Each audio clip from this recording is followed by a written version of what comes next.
Bapak Ibu Saudara yang terkasih di dalam Tuhan, mari kita memulai ibadah kita pagi hari ini dengan satu pengakuan bahwa pertolongan kita datangnya dari Tuhan yang menciptakan langit dan bumi.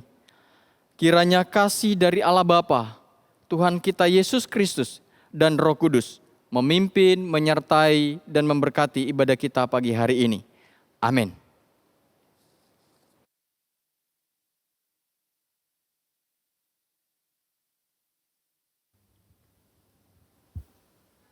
Shalom jemaat yang dikasihi Tuhan. Kita bersyukur kepada Tuhan. Pagi hari ini sekalipun lewat ibadah online, kita masih diberikan kesempatan untuk bersama-sama boleh beribadah, memuji dan menyembah Allah kita. Biarlah kita terus mendoakan majelis dan hamba Tuhan yang akan bertemu dan membicarakan mengenai kapan kita bisa memulai ibadah onsite. Kiranya Tuhan memberikan hikmat bijaksana sehingga mereka boleh mengambil keputusan yang tepat untuk kita bisa memulai ibadah onsite nantinya. Mari Bapak Ibu kita tenangkan hati dan pikiran kita sejenak dan kita menyiapkan hati kita untuk masuk dalam ibadah sebentar nanti.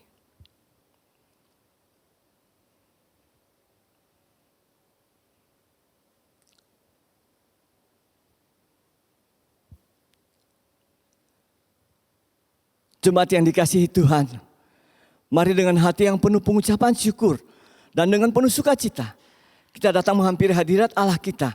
Kita bersyukur untuk kasih-Nya yang begitu besar, kasih-Nya yang begitu luar biasa bagi kita sekalian. Sehingga Ia rela meninggalkan segala kemuliaan-Nya, datang ke dalam dunia, mati tersalib di atas bukit Golgota untuk menyelamatkan kita semuanya. KPPK 316, rahmat Yesus yang indah.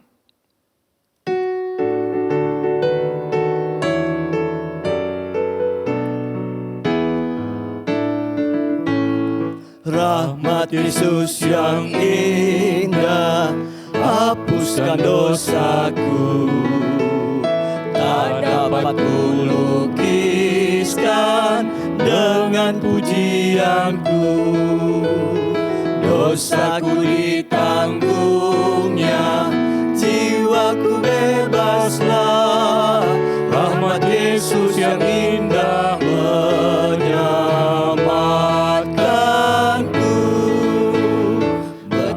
indahnya rahmat Yesus, lebih dalam dari samudra, yang teramat tinggi dan teramat indah, anugerahnya cukup bagiku, melebihi segala celahku, lebih besar dari dosaku. Oh nama Yesus yang terindah, pujilah. Ayat yang kedua, rahmat Yesus yang indah pada yang tersesat. Siapa yang mau percaya dapat keselamatan. Belenggu dipatahkannya dan beri kelepasan. Rahmat Yesus yang indah menyelamatkan.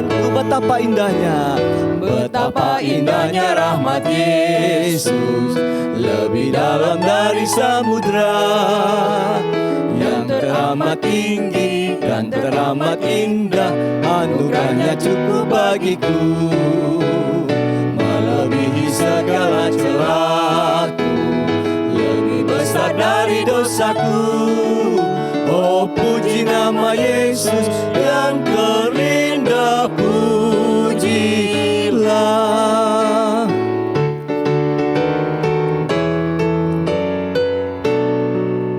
Ayat yang ketiga bersama-sama.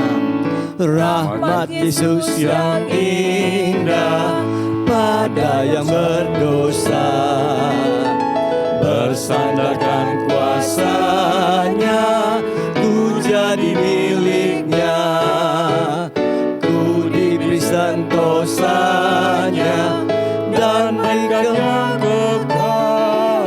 Rahmat Yesus yang indah menyelamatkanku.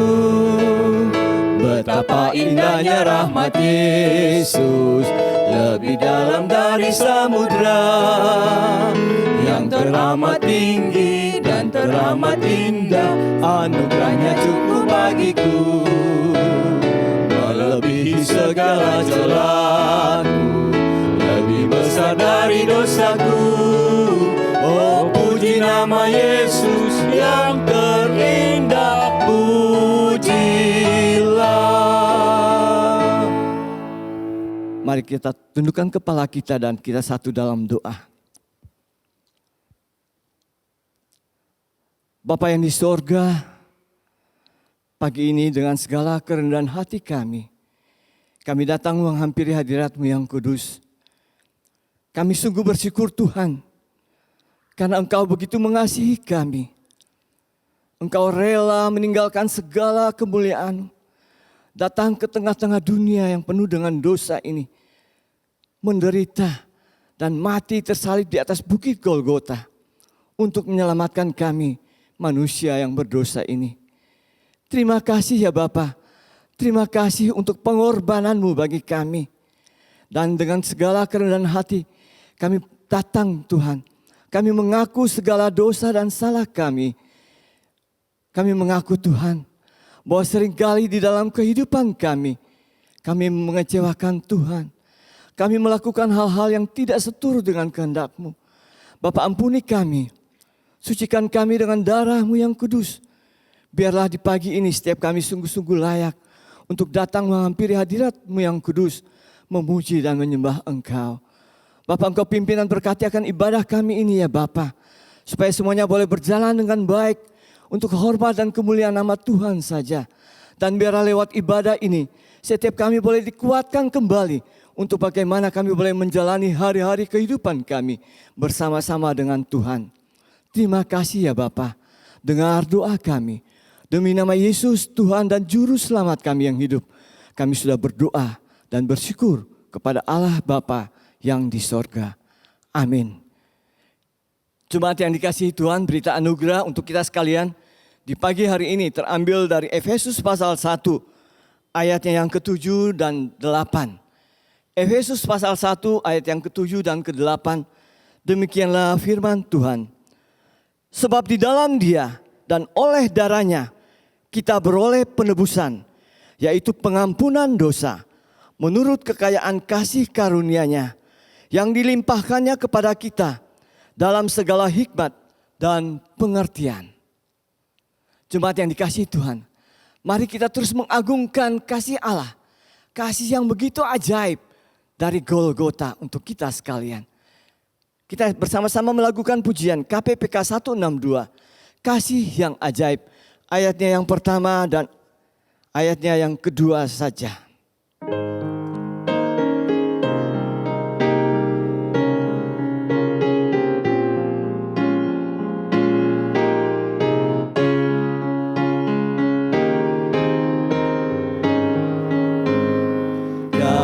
Kasih yang ajaib, kasih dari Golgota. Kasih yang ajaib, membawa Tuhan dari sorga. Walaupun ku pernah jadi seterumu, namun kau cari ku kembali. Tak mungkin ku lupa kasih-Mu yang indah. Ku mau masyurkan kasih Allah. Ayat yang kedua. Berkat yang ajaib, berkat dari Tuhanku. Berkat yang ajaib, bagai sinar fajar merekat. Walaupun ku pernah sesat dalam dosa, namun anaknya selamatkanku. Di hadapan Tuhan ku memuji Dia. Ku mau tinggikan berkat Allah. Kita akan bersama-sama membacaan bacaan bertanggapan yang pagi ini terambil dari bacaan bertanggapan nomor 30. Mencari domba sesat. Melihat orang banyak itu, tergeraklah hati Yesus oleh belas kasihan kepada mereka. Karena mereka lelah dan terlantar seperti domba yang tidak bergembala. Maka katanya kepada murid-muridnya, "Tuayan memang banyak, tetapi pekerjaan sedikit. Karena itu, mintalah kepada Tuhan yang empunya tuayan, supaya Ia mengirimkan pekerja-pekerja untuk tuayan itu." Bukankah kamu mengatakan, 4 bulan lagi tibalah musim menuai? Tetapi aku berkata kepadamu, lihatlah sekelilingmu, dan pandanglah ladang-ladang yang sudah menguning dan matang untuk dituai. Yerusalem, Yerusalem, engkau yang membunuh nabi-nabi dan melempari dengan batu orang-orang yang diutus kepadamu. Berkali-kali aku rindu mengumpulkan anak-anakmu, sama seperti induk ayam mengumpulkan anak-anaknya di bawah sayapnya. Tetapi kamu tidak mau. Siapakah di antara kamu yang mempunyai 100 ekor domba, dan jikalau ia kehilangan seekor di antaranya, tidak meninggalkan yang 99 ekor di padang gurun, dan pergi mencari yang sesat itu sampai menemukannya? Dan kalau ia sudah menemukannya, ia meletakkannya di atas bahunya dengan gembira. Dan setibanya di rumah, ia memanggil sahabat-sahabatnya dan tetangga-tetangganya, serta berkata kepada mereka, "Bersukacitalah bersama-sama dengan aku, sebab dombaku yang hilang itu telah kutemukan." Aku berkata kepadamu, demikian juga akan ada sukacita di sorga, karena satu orang berdosa yang bertobat, lebih daripada sukacita karena 99 orang benar yang tidak memerlukan pertobatan. Sebab Anak Manusia datang untuk mencari dan menyelamatkan yang hilang. Sebab Anak Manusia datang untuk mencari dan menyelamatkan yang hilang. Jemaat yang dikasihi Tuhan, kalau Kristus sendiri datang untuk mencari dan menyelamatkan kita, bagaimana dengan kita yang sudah diselamatkan oleh Kristus? Adakah kita punya kerinduan yang sama terhadap orang-orang di luar sana yang masih belum mendengar tentang berita Injil? Bersama-sama kita pujikan pujian dari KPPK nomor 369. Kirimlah terangmu.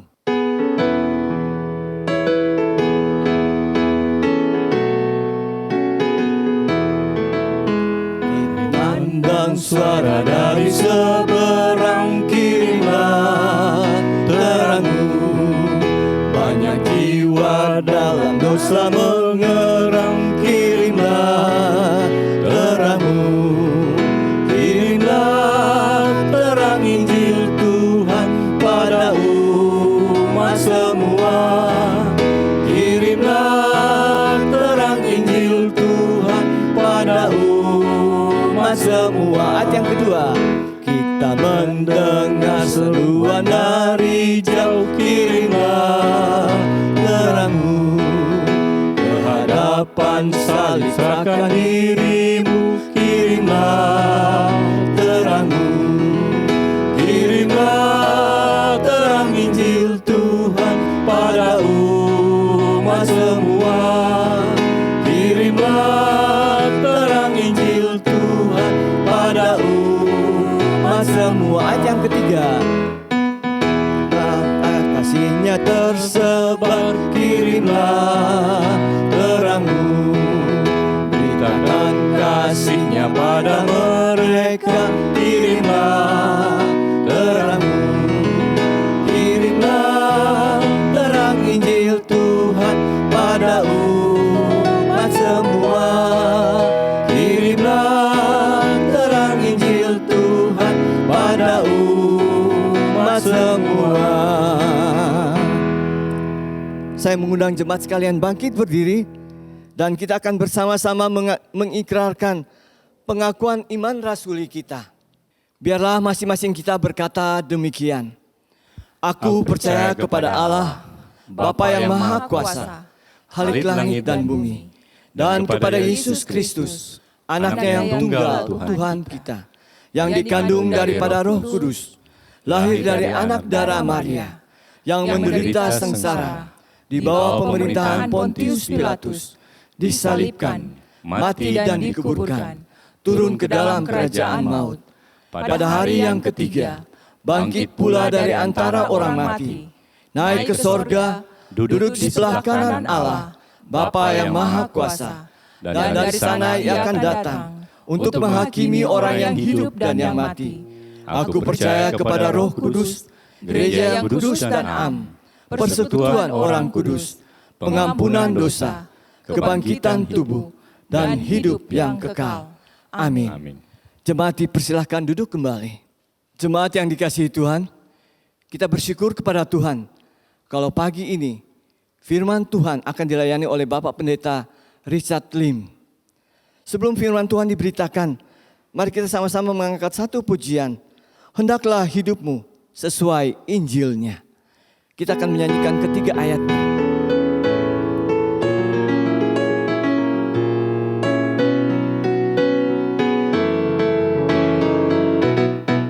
Bagimu diberi kuasa, kabarkan Injilnya.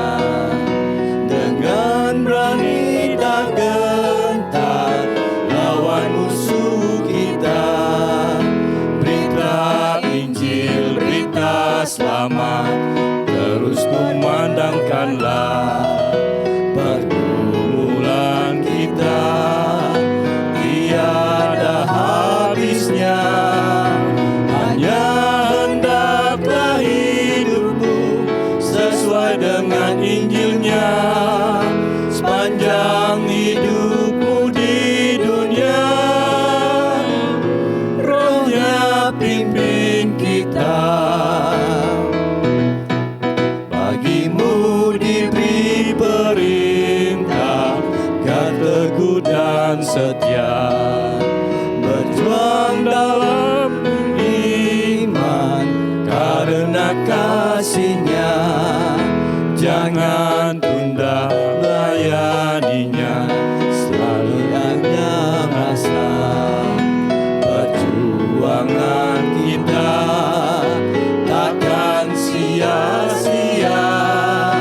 Hanya hendaklah hidupmu sesuai dengan Injilnya.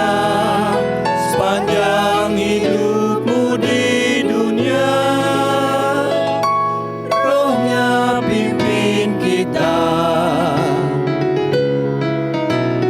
Ayatnya yang ketiga.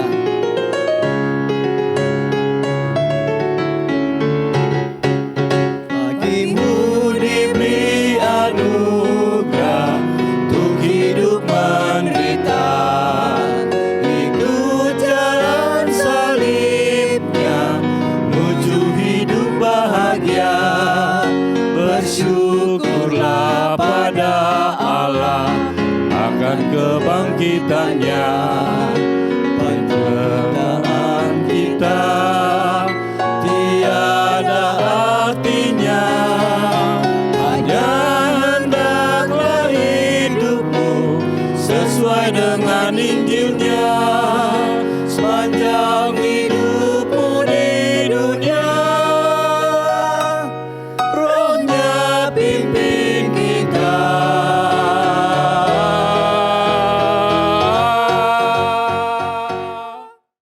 Kepada Pendeta Richard Lim, saya persilahkan untuk menyampaikan firman Tuhan. Jemaat Gereja Kristen Kalam Kudus Ambon, selamat bertemu kembali dengan saya pada kali ini, meskipun hanya secara online. Saya berterima kasih kepada majelis jemaat yang memberikan kepercayaan kepada saya untuk menyampaikan firman Tuhan pada kali ini. Nah, saudara, sebelum kita bersama-sama membaca dan merenungkan firman Tuhan, mari terlebih dahulu kita tundukkan kepala kita, mohon pimpinan Tuhan di dalam doa. Mari kita berdoa. Bapa di dalam surga, sungguh kami mengucap syukur kepadamu ya Tuhan, karena Engkau senantiasa memberikan kepada kami kesempatan demi kesempatan untuk kami boleh belajar dari kebenaran firman Tuhan, sehingga iman percaya kami boleh mengalami pertumbuhan.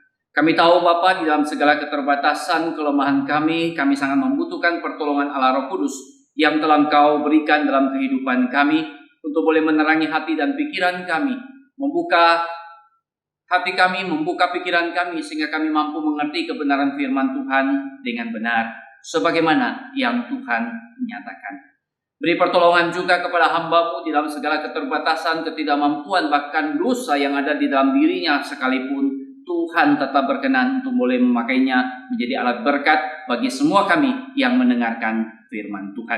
Biarlah kiranya Engkau sendiri yang memberkati firman-Mu, sehingga firman itu sungguh menjadi berkat bagi kami, yang memberikan kepada kami pertumbuhan rohani di sepanjang perjalanan hidup kami.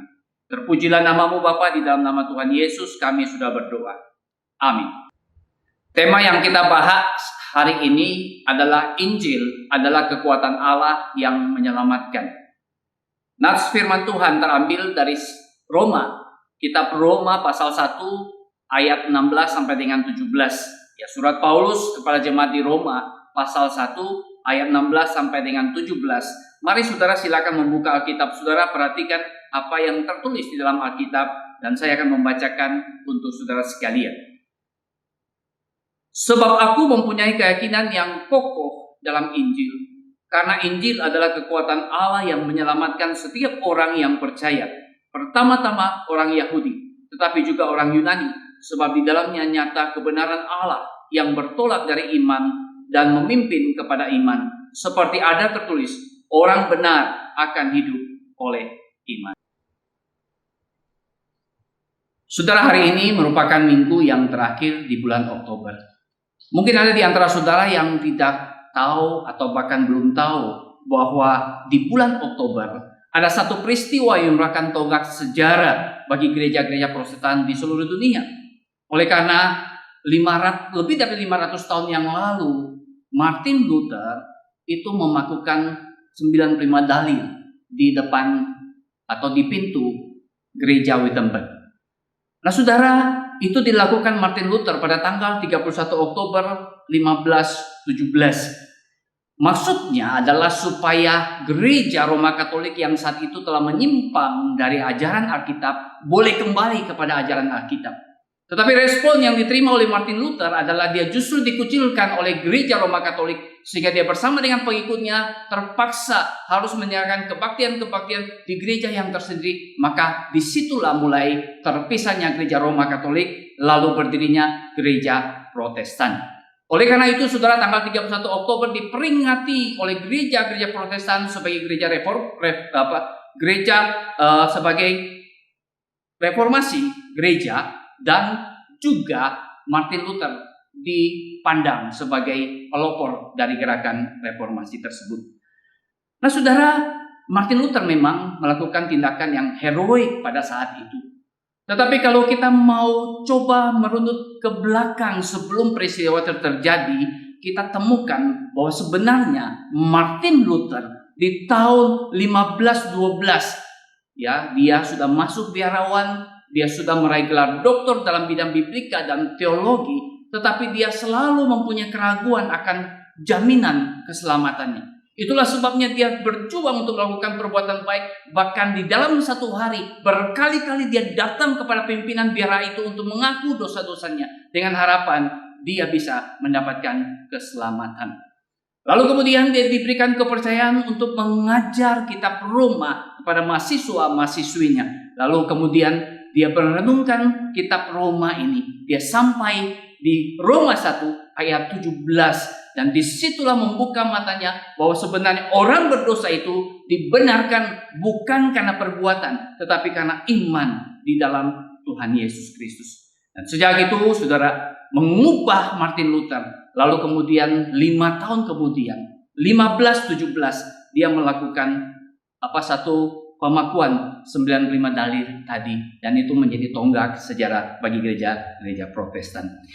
Itulah sebabnya saudara, apa yang kita baca meskipun 2 ayat di dalam kitab Roma, tetapi ini merupakan ayat yang begitu penting dalam iman Kristen. Dan mari saudara, di dalam waktu yang singkat ini kita coba melihat kitab Roma ini. Roma pasal 1 ayat 16 sampai dengan 17. Ini merupakan intisari atau bahkan dikatakan ringkasan, bahkan diungkapkan oleh beberapa penafsir bahwa Paulus menjelaskan atau uraian-uraian berikutnya itu bertumpu pada 2 ayat ini.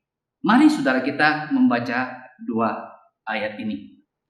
Nah saudara, kalau kita perhatikan, maka di dalam ayat yang ke-16 itu dimulai dengan kata sebab. Nah kata sebab merupakan kata sambung yang menunjukkan kesinambungan atau keterikatan atau keterkaitan yang erat dengan ayat-ayat sebelumnya.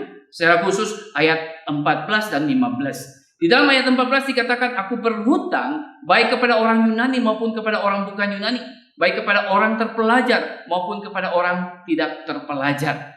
Paulus berhutang apa di sini saudara? Paulus berhutang Injil. Sehingga selanjutnya dia menuliskan, itulah sebabnya aku ingin untuk memberitakan Injil kepada kamu juga yang diam di Roma. Ingin di sini bukan ingin yang biasa, tetapi keinginan yang berkobar-kobar, keinginan yang begitu menggebu-gebu untuk dia bisa datang ke Roma memberitakan Injil di sana. Kenapa saudara? Karena dia tahu Injil itu adalah kuasa atau kekuatan Allah yang menyelamatkan. Nah saudara, di dalam tafsiran, di dalam terjemahan bahasa Indonesia, khususnya ayat 16a ini tidak terlalu tepat.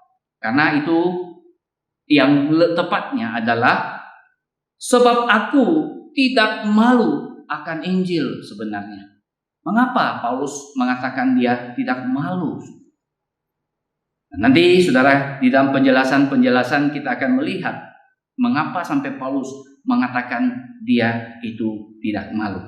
Tetapi mari saudara kita mulai dulu dengan kata Injil itu sendiri. Saudara, Injil di dalam bahasa Yunani itu Evangelion, yang sebenarnya memiliki arti kabar baik. Itulah sebabnya saudara, Injil itu adalah kabar baik. Semua orang menantikan kabar baik. Tidak ada seorang pun yang mengharapkan kabar buruk terjadi dalam hidupnya, tapi dia pasti mengharapkan kabar baik. Misalnya saja saudara, di masa pandemi seperti ini, begitu banyak orang berharap ada kabar baik, vaksin itu ditemukan. Dan kita tahu vaksin sudah ditemukan dan mulai melakukan uji coba. Akan lebih baik lagi kabar itu kalau seluruh masyarakat sudah divaksinasi. Sehingga kita semua sudah mulai bisa kembali melakukan kegiatan dengan lebih leluasa. Atau bahkan mungkin ada orang tua yang menyekolahkan atau mengirim anaknya kuliah di luar kota atau di luar negeri, maka yang diharapkan adalah anaknya itu bisa memberikan kabar baik, sudah lulus tepat pada waktunya, apalagi kalau dia mengabarkan dia lulus dengan cum laude atau bahkan summa cum laude. Bukankah itu satu kabar baik yang didengar orang tuanya? Tetapi Injil bukan sekedar kabar baik seperti itu, saudara. Injil itu adalah kabar baik yang melampaui semua kabar baik yang pernah kita dengar. Semua kabar baik yang pernah kita alami, saudara. Oleh karena Injil itu berasal dari Allah. Allah di dalam kedalatannya mengetahui bahwa manusia bakal jatuh ke dalam dosa. Karena itu sebelum manusia jatuh ke dalam dosa, Allah sudah memiliki rencana untuk menyampaikan manusia yang berdosa. Rencana Allah itu digenapi di dalam inkarnasi, di mana Allah menjadi manusia, yaitu Yesus Kristus. Itulah sebabnya kabar baik yang berasal dari Allah itu sesungguhnya berpusat pada Kristus. Nah, Kristus yang datang ke dalam dunia untuk menggenapi rencana Allah untuk menyelamatkan manusia berdosa dengan cara menanggung hukuman dosa sampai mati di atas kayu salib. Nah, saudara, itulah sebabnya kalau kita bicara tentang Injil, kita bicara tentang Yesus Kristus yang datang sebagai juru selamat, lalu kemudian menanggung dosa manusia. Itulah sebabnya dia harus menderita, dia harus mati di atas kayu salib untuk menggantikan saudara dan saya, orang-orang yang berdosa, sehingga kita diampuni dosa-dosanya. Nah, saudara, berita tentang Yesus yang disalibkan itu bagi orang Yahudi satu batu sandungan, dan bagi orang Yunani itu adalah kebodohan. Nah, saudara, itulah yang sebenarnya membuat kalimat Paulus tadi, sebab aku tidak malu akan Injil. Oleh karena bagi orang Yahudi yang sangat religius, dia akan memandang Mesias yang katanya akan datang menyelamatkannya, tetapi ternyata justru dipaku di atas kayu salib sampai mati. Bukankah itu sebuah penghukuman yang menjadi rancangan Kaisar Romawi, ya, Kekaisaran Romawi pada saat itu?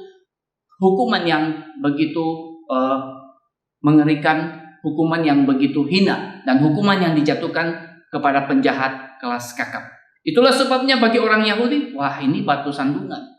Tetapi orang Yunani yang mengandalkan hikmat, yang mengandalkan pengetahuan, yang berkutat dengan filsafat-filsafat, karena kita tahu banyak filsuf itu berasal dari orang-orang Yunani, mereka berpikir ini satu kebodohan. Kebodohan yang dilakukan oleh Tuhan Yesus. Tetapi saudara, mari kita boleh lihat apa yang Paulus yakini di sini. Paulus tidak malu karena memang dia sungguh yakin bahwa Injil itu adalah kekuatan Allah yang menyelamatkan. Nah, saudara, Injil adalah kekuatan Allah yang menyelamatkan karena Allah di dalam hikmat bijaksananya memang mengutus anaknya yang tunggal ke dalam dunia, yaitu Tuhan Yesus, dengan satu tujuan, mati di atas kayu salib untuk menggantikan orang berdosa, sehingga orang berdosa itu bebas dari hukuman. Sehingga saudara, kata menyelamatkan di sini itu bukan sekedar selamat ketika saudara menempuh suatu perjalanan lalu saudara selamat tiba di tempat tujuan. Bukan itu. Bukan juga ketika ada bencana alam lalu kemudian saudara itu selamat, maka itu selamat. Bukan, saudara. Tetapi selamat yang dimaksudkan di sini adalah selamat yang berarti lepas atau bebas dari murka Allah. Itulah sebabnya dikatakan di sini kekuatan Allah yang menyelamatkan. Kenapa kekuatan Allah yang menyelamatkan? Karena hanya Yesus yang datang ke dalam dunia lalu kemudian mati di atas kayu salib, itulah yang bisa memenuhi tuntutan keadilan Allah. Yesus yang mati di atas kayu salib itulah yang bisa memenuhi murka Allah itu, sehingga setiap orang yang percaya kepadanya itu tidak binasa, melainkan beroleh hidup yang kekal. Oleh karena itu, saudara-saudara sekalian, Injil itu adalah kabar baik yang memang diperlukan oleh semua orang. Oleh karena Alkitab berkata, semua orang telah berbuat dosa dan kehilangan kemuliaan Allah. Berita Injil, saudara, adalah berita yang diperuntukkan bagi semua orang, tetapi hanya efektif bagi umat pilihan Allah. Nah, saudara, kabar baik ini adalah kabar yang harus diberitakan karena semua orang membutuhkannya.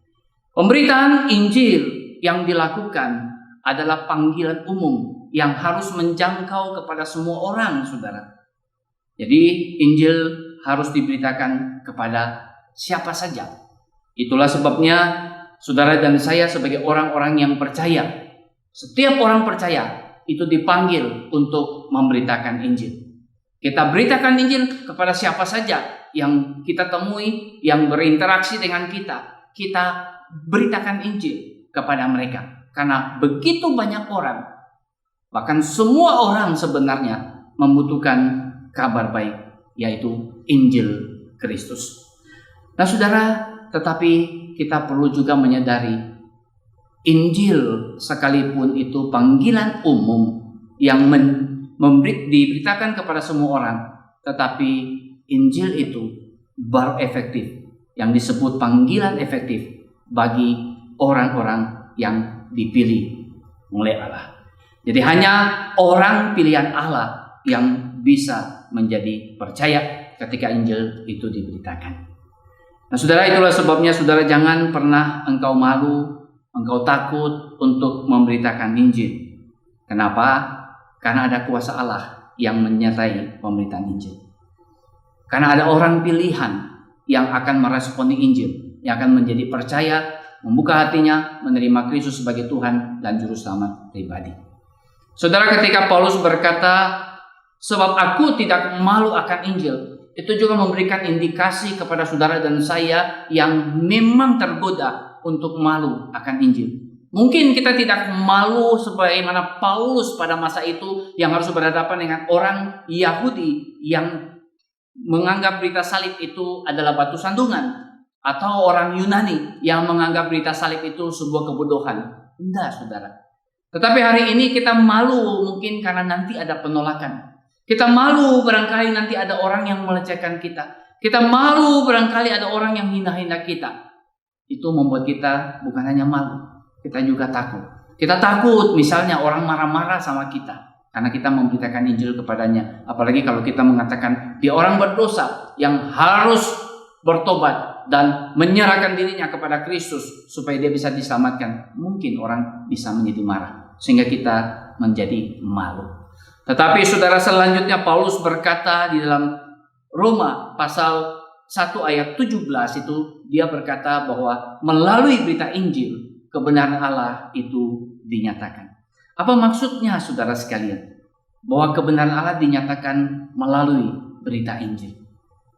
Saudara, kita harus menyadari ketika Martin Luther bergumul dengan hal ini bahwa keselamatan itu tidak diraih karena perbuatan baik. Keselamatan itu tidak diraih karena seringnya dia mengakui dosa-dosanya. Tetapi keselamatan itu diraih karena iman di dalam Kristus.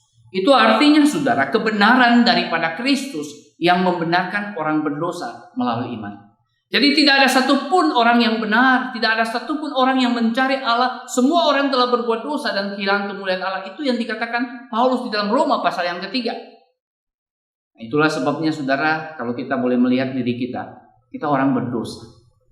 Tidak ada satupun yang bisa kita banggakan. Tidak ada satupun yang boleh menjadi syarat sehingga kita boleh diterima oleh Kristus.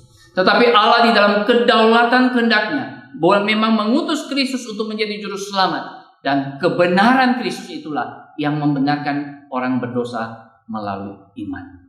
Kalau saya memberikan contoh saudara, kalau saudara sering menyaksikan show di mana-mana, kita menjumpai ada lampu sorot. Nah, lampu sorot itu akan menyala, lampunya tetap. Tapi di depannya itu ada lubang-lubang atau ada lingkaran-lingkaran dengan warna yang berbeda. Nah, saat lingkaran itu diputarkan menghadap lampu warna merah, maka yang terpancar itu akan menjadi warna merah. Nah, saudara, ini mau menunjukkan bahwa di mata Allah itu, Allah memandang kepada Kristus, lalu kita ada di belakang Kristus, sehingga yang Allah pandang kebenaran daripada Kristus, maka orang yang percaya kepada Kristus dipandang Allah benar oleh karena Tuhan Yesus Kristus. Satu-satunya manusia yang pernah ada di dunia ini yang tidak berbuat dosa, kata Alkitab. Dan dialah yang membenarkan orang yang beriman. Jadi sekali lagi saudara, kita tidak pernah bisa membenarkan diri kita. Kita tidak pernah bisa melakukan apapun sehingga kita bisa mendapatkan pembenaran daripada Allah. Tapi Allah membenarkan kita karena Kristus yang benar itu membenarkan orang percaya melalui iman di dalam Tuhan Yesus. Saudara, iman itu yang muncul adalah karena apa yang Allah berikan kepada manusia. Bukan berdasarkan perbuatan, bukan berdasarkan pekerjaan, tapi hanya berdasarkan anugerah. Itulah sebabnya saudara di dalam gerakan reformasi kita mengenal istilah sola gratia, hanya karena anugerah. Dan kita juga mengenal sola fide, hanya karena iman. Hanya karena anugerah itulah maka saudara dan saya boleh memiliki iman. Dan hanya karena iman itulah, iman di dalam Kristus membawa kita dibenarkan di hadapan Allah. Jadi status kita adalah status orang benar. Bukan karena kita, tapi karena Kristus yang benar itu. Namun saudara, kita bukan hanya memiliki status yang benar. Tetapi ketika kita memiliki status yang benar itu, maka iman yang ada pada kita itu memungkinkan kita mengalami perubahan hidup. Iman yang ada pada kita memungkinkan kita mengenali kebenaran. Iman yang ada pada kita memungkinkan kita mengalami pertumbuhan. Itulah sebabnya Paulus berkata di sini bahwa yang bertolak dari iman dan memimpin kepada iman. Artinya dari iman kepada iman. Dari iman mula-mula menerima Kristus sebagai Tuhan dan Juru Selamat pribadi, menuju kepada pertumbuhan iman. Karena hanya orang yang beriman kepada Kristus yang dapat mengenali kebenaran. Hanya orang yang beriman kepada Yesus Kristus, ada Roh Kudus di dalam dirinya yang menolongnya untuk menghidupi kebenaran firman Tuhan. Orang bersangkutan dapat hidup berpandangan dengan Injil Kristus. Itulah sebabnya saudara hari ini kalau engkau adalah orang-orang beriman, saya mengajak saudara untuk hidup seturut dengan apa yang Tuhan Yesus katakan. Apa yang Tuhan Yesus ajarkan. Sehingga engkau boleh mengalami perubahan hidup. Engkau boleh mengalami pertumbuhan iman. Iman demi iman itu akan terus mengalami pertumbuhan. Dan yang pasti saudara, Paulus mengakhiri ayat 17 dengan berkata, orang benar akan hidup oleh iman. Itu artinya saudara, jaminan hidup kekal diperoleh karena iman. Orang benar akan hidup oleh iman. Akan hidup ini menyangkut masa yang akan datang. Jadi dengan iman kepada Yesus Kristus, dosa orang berdosa itu diampuni. Orang berdosa itu dipandang benar. Dan orang berdosa itu pada akhirnya bisa menghidupi kebenaran. Hidup berpadanan dengan Injil Kristus. Dan orang benar itu berdasarkan iman, satu hari kelak akan menikmati hidup kekal bersama dengan Tuhan Yesus di surga yang mulia. Dengan perenungan kita hari ini, saya berharap setiap kita senantiasa bersyukur kepada Allah yang sudah mengaruniakan iman kepada kita. Dan ucapan syukur itu bukan sekedar di bibir mulut, tetapi justru di dalam kehidupan kita yang terus berjuang, yang terus berusaha untuk memperkenankan hati Tuhan kita dengan melakukan perintah-perintahnya, menjauhi larangannya, dan melakukan apa yang Tuhan ingin kita lakukan. Dengan demikian saudara, jangan pernah engkau malu di dalam memberitakan Injil Kristus. Karena banyak orang di luar sana membutuhkan Injil. Banyak orang di luar sana sedang mencari-cari akan jalan hidup yang pasti. Jalan hidup yang membawa kepada keselamatan. Jalan hidup yang membawa mereka lepas dari murka Allah. Sehingga mereka tidak akan mengalami kebinasan yang kekal di api neraka. Itulah tugas dan panggilan setiap orang percaya. Ingat saudara, Tuhan Yesus pernah berkata bahwa sebab barang siapa malu karena aku dan karena perkataanku di tengah-tengah angkatan yang tidak setia dan berdosa ini, anak manusia pun akan malu. Karena orang itu apabila ia datang kelak dalam kemuliaan Bapanya diiringi malaikat kudus. Markus 8 ayat 38. Kiranya Tuhan memberkati kita semua. Amin.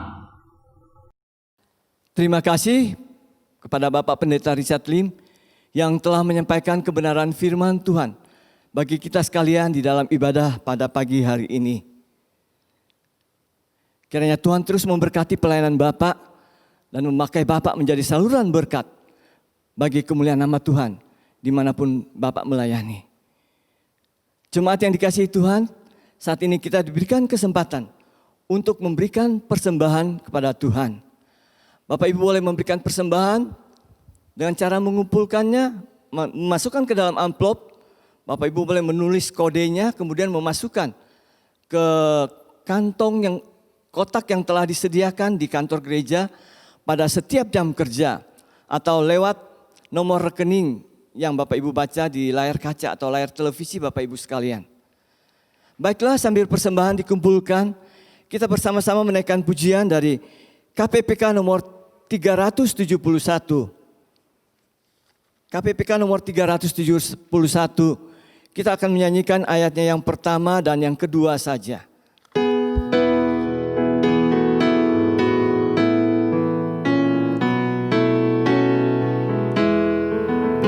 Ku suka mengabarkan tentang hari sorga, tentang kasih Tuhanku yang mati bagiku. Ku suka mengabarkan tentang kuasa Injil, selamatkan kau berdosa, dapat hidup kekal. Ku suka mengabarkan, Ku suka mengabarkan Injil Tuhan yang mulia, kabarkan kasih Yesus dan keselamatannya. Ku suka mengabarkan indahlah Injilnya yang melebihi emas dan segala hartaku. Ku suka mengabarkan tentang berkat Injil yang memberi hidup, gemarkan hatiku. Ku suka mengabarkan Injil Tuhan yang mulia, kabarkan kasih Yesus dan keselamatannya.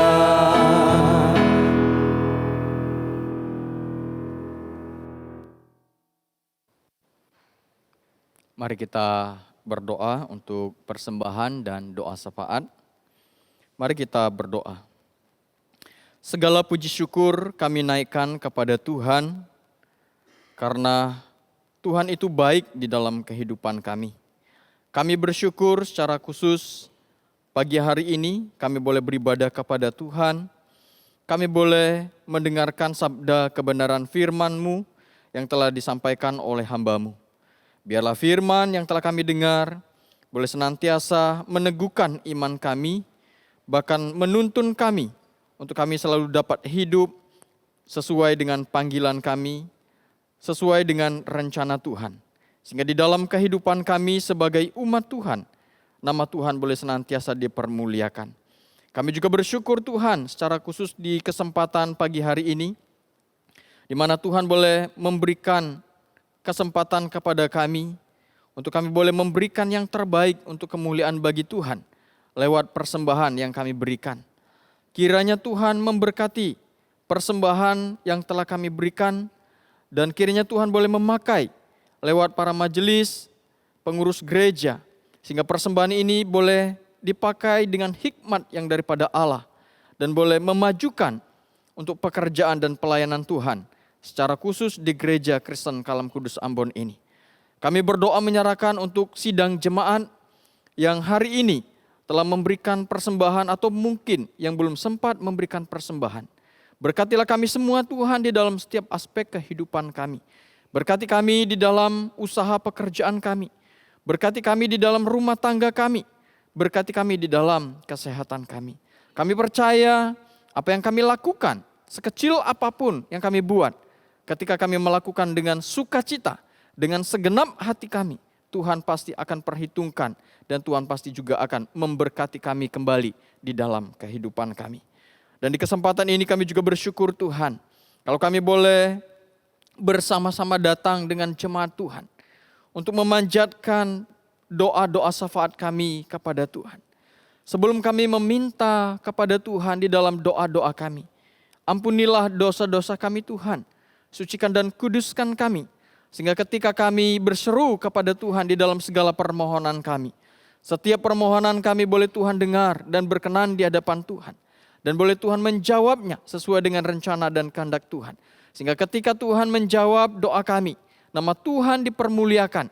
Dan kami boleh melihat bagaimana karya Allah yang begitu luar biasa di dalam kehidupan kami. Oleh sebab itu Tuhan, pada saat ini kami berdoa, menyerahkan untuk seluruh kehidupan kami jemaat Tuhan di Gereja Kristen Kalam Kudus Ambon ini. Di tengah-tengah situasi yang tidak mudah ini, di tengah-tengah situasi yang sulit ini, di tengah-tengah situasi virus COVID-19 ini, kami berdoa untuk setiap kami semua Tuhan. Kiranya Engkau meneguhkan iman kami semua. Sehingga di dalam situasi yang sulit ini, iman kami tetap teguh. Panggilan kami tetap teguh di dalam Tuhan. Dan kami tetap setia di dalam mengikut Tuhan. Apapun yang sedang kami alami dan terjadi di dalam kehidupan kami. Berkati kami di dalam segala kesehatan kami. Berkati kami di dalam segala usaha pekerjaan kami. Biar di tengah-tengah situasi yang sulit ini, Tuhan terus menganugerahkan kesehatan kepada kami. Tuhan terus memberkati segala usaha pekerjaan kami. Sehingga apa yang kami kerjakan boleh senantiasa Tuhan buat berhasil. Kami juga berdoa menyerahkan Tuhan secara khusus untuk gereja kami. Kami berdoa menyerahkan dalam situasi akhir tahun 2020 ini. Di mana hamba Tuhan, para majelis, para pengurus komisi saat ini bersama-sama sedang memikirkan, bersama-sama sedang menggodok untuk membuat perencanaan program di tahun 2021. Kami berdoa menyerahkan untuk hamba Tuhan majelis dan pengurus komisi. Tuhan kiranya Engkau memberkati mereka semua. Kiranya Tuhan memberikan hikmat kepada mereka. Kiranya Tuhan menolong, memberikan inspirasi kepada setiap kami ya Tuhan. Orang-orang yang telah Tuhan berikan tanggung jawab untuk membuat program bagi gereja kami. Sehingga ketika kami memikirkan, ketika kami mensepakati setiap program-program yang akan kami laksanakan di tahun 2021. Program yang kami sepakati bersama itu adalah program yang sungguh-sungguh berasal daripada Tuhan. Program yang sungguh-sungguh berkenan di hadapan Tuhan. Program yang sungguh-sungguh boleh senantiasa menjawab kebutuhan jemaat Tuhan di Gereja Kristen Kalam Kudus Ambon ini. Sehingga ketika program itu dilaksanakan, itu boleh senantiasa memberikan progres pertumbuhan yang baik bagi iman kami, bagi pertumbuhan gereja di tempat ini. Sehingga nama Tuhan boleh senantiasa dipermuliakan di gereja ini. Kami juga berdoa menyerahkan Tuhan untuk para panitia Natal. Kami bersyukur kalau sudah terbentuk panitia Natal di tahun 2020 ini. Kami berdoa setiap si yang ada di dalam panitia Natal, kiranya Tuhan memberkati sehingga boleh bekerja sama dengan baik, boleh senantiasa memikirkan untuk acara Natal sehingga Natal di tahun 2020 ini dapat dilaksanakan dengan khidmat yang daripada Allah sehingga lewat Natal nanti kami dapat memuliakan Tuhan. Kami dapat kembali diingatkan atas anugerah Allah yang begitu besar di dalam kehidupan kami. Dan itu boleh senantiasa membuat kami boleh semakin mengasihi Tuhan di dalam kehidupan kami. Dan semakin setia di dalam mengikut Tuhan. Kami juga berdoa menyerahkan Tuhan secara khusus untuk kota Ambon di mana kami berada saat ini. Kami berdoa untuk pemerintahan kota Ambon, berkati Tuhan supaya sistem pemerintahan politik yang ada di kota Ambon ini dapat berjalan dengan baik. Kami juga berdoa menyerahkan untuk keamanan, untuk kesejahteraan yang ada di kota Ambon. Tuhan Engkau berkati sehingga kota Ambon ada di dalam keamanan, di dalam anugerah Tuhan. Sehingga kota Ambon tetap ada di dalam kesejahteraan yang Tuhan anugerahkan. Sehingga kami, masyarakat, orang-orang percaya maupun yang belum percaya kepada Tuhan yang ada di kota Ambon ini boleh merasakan kesejahteraan, kedamaian yang daripada Allah. Dan kami rindu kota Ambon boleh dipersembahkan hanya untuk kemuliaan bagi Tuhan. Kami juga berdoa menyerahkan Tuhan secara khusus untuk gereja-gereja yang ada di kota Ambon.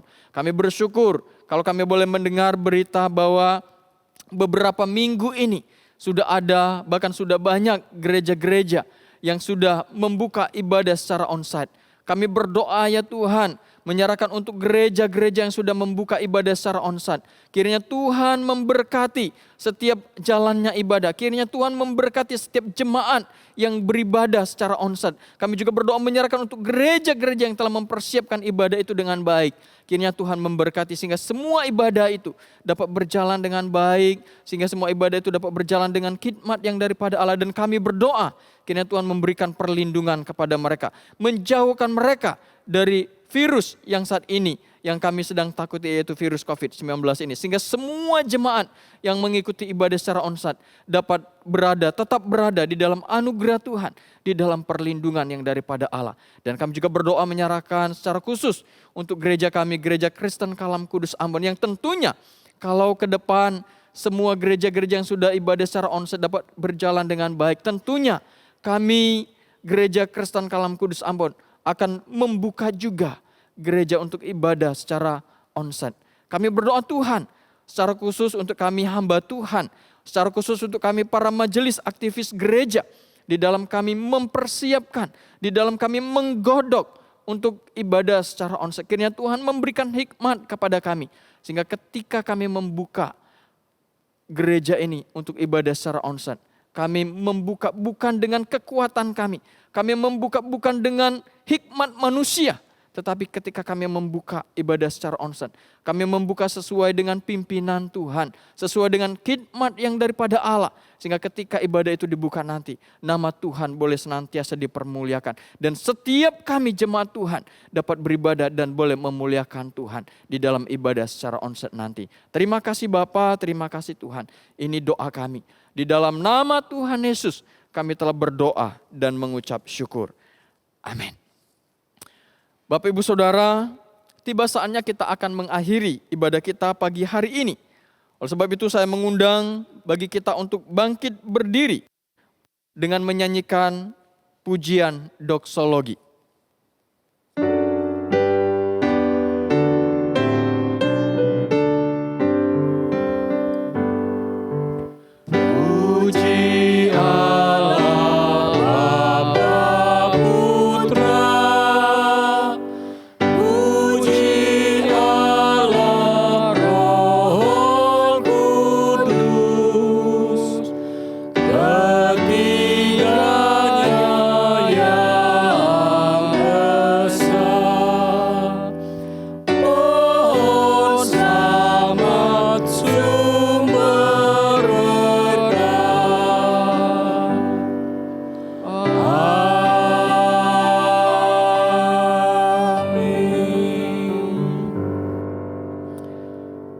Jemaat yang terkasih, mari kita menjalani kehidupan kita sepanjang minggu ke depan ini dengan hidup takut akan Tuhan, dengan melakukan segala firman Tuhan di dalam kehidupan kita, dan terimalah berkat yang dari Tuhan.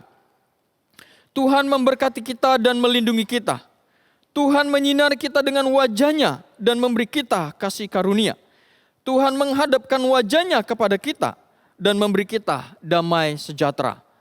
Amin.